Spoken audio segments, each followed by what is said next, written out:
Amigos, el día de hoy vamos a analizar lo que conocemos o lo que se conoce en el Código Nacional de Procedimientos Penales como la etapa procesal de calificación de legalidad de la detención. Esta etapa procesal se desahoga en la audiencia inicial y digamos que sería como el primer filtro para ingresar de lleno al proceso penal de corte acusatorio y adversarial. Lo primero que diría es que el Ministerio Público está obligado, en términos de la propia legislación, a argumentar y acreditar que la detención de que fue objeto el ahora imputado, pues resulta legal, es decir, que se apega a las disposiciones de orden legal establecidas tanto en la Constitución política como en las leyes secundarias. Lo mismo acontece con el derecho de la defensa, pues la defensa estará en condiciones, si así lo juzga pertinente, de debatir o de discutir o impugnar los señalamientos del Ministerio Público en relación a dicha legalidad de la detención para acreditar en su caso que la detención no es legal, es decir, que no cumple o no satisface las exigencias que la propia ley impone. Y aquí quisiera ser muy claro en este sentido.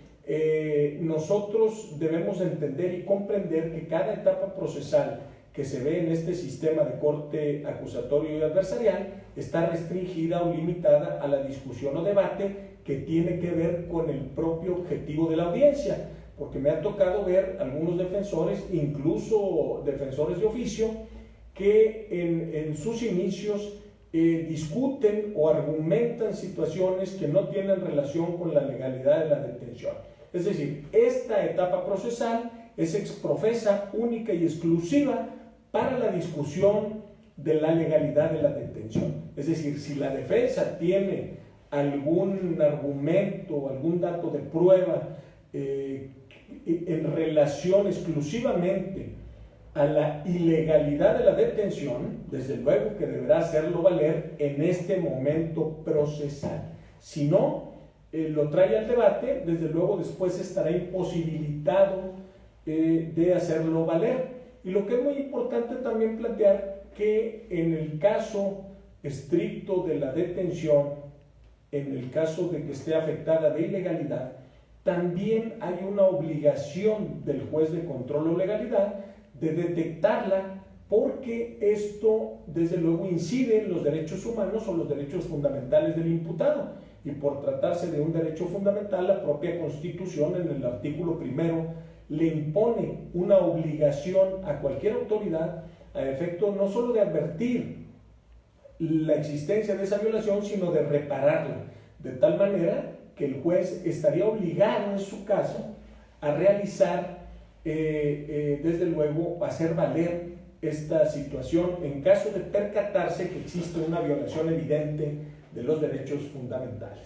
¿A qué nos referimos? Bueno, pues que básicamente para detener a una persona la Constitución establece la necesidad de contar con una orden expedida por autoridad judicial, es decir, a alguien se le puede detener exclusivamente cuando se cuenta con una orden judicial. Ahora bien, la propia ley dice, bueno, existe la posibilidad, es decir, esta figura excepcional de detener a una persona sin orden judicial. Claro que existe esa posibilidad, pero ¿cuándo y bajo qué condiciones? Pues la ley es muy clara y muy directa.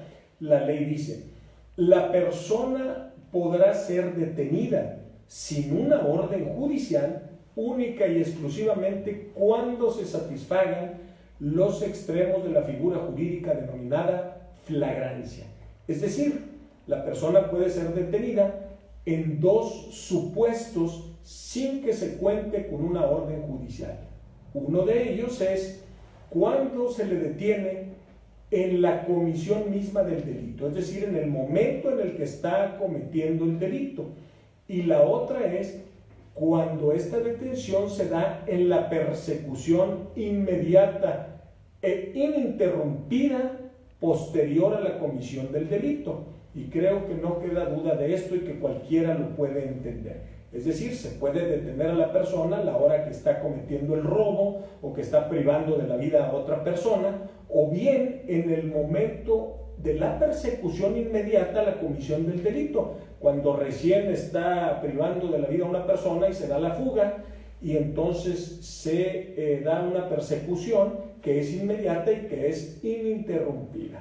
De tal suerte que si no se dan estos presupuestos, cualquier detención que no satisfaga estas exigencias deberá de ser declarada como ilegal.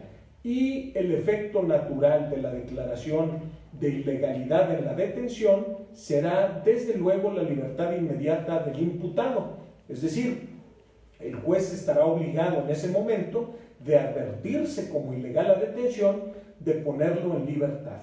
Lo que no quiere decir que el Ministerio Público no pueda realizar nuevos actos de investigación y una vez subsanados estas deficiencias, desde luego pueda volver a formular imputación y solicitar desde luego la vinculación a proceso del imputado en términos que lo establece la propia ley. Sin embargo, debe de decirse con mucha claridad que la etapa de calificación de legalidad de la detención simplemente se reduce a este presupuesto.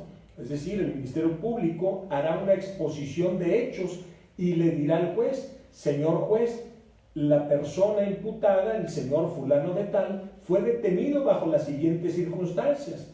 En un retén se le detuvo para una revisión aleatoria a su vehículo y al revisar el vehículo le fue encontrado un arma de fuego. O bien se le detuvo en el momento mismo en el que estaba cometiendo un homicidio o lo que sea. Y lo podemos probar o se puede probar con los datos de prueba que obran en la carpeta de investigación y que son los siguientes: la declaración o la entrevista con fulano de tal, o la declaración del propio imputado, o esto, o el video, o el registro de audio, de video, no sé, cualquier elemento o dato de prueba. Y desde luego la defensa también tendrá la palabra y la posibilidad de debatir no solo sobre los hechos que señala el Ministerio Público, sino sobre los datos de prueba, la veracidad, la legalidad, el alcance probatorio demostrativo de los propios elementos o datos de prueba. Y entonces, una vez cerrado el debate, el juez resolverá si resulta a su juicio legal o no la detención. Eso exclusivamente tiene que ver con la etapa, como ya lo dije, de la calificación de legalidad de la detención, y una vez concluida esta etapa se pasará a la siguiente etapa procesal, que es denominada la formulación de imputación. Gracias.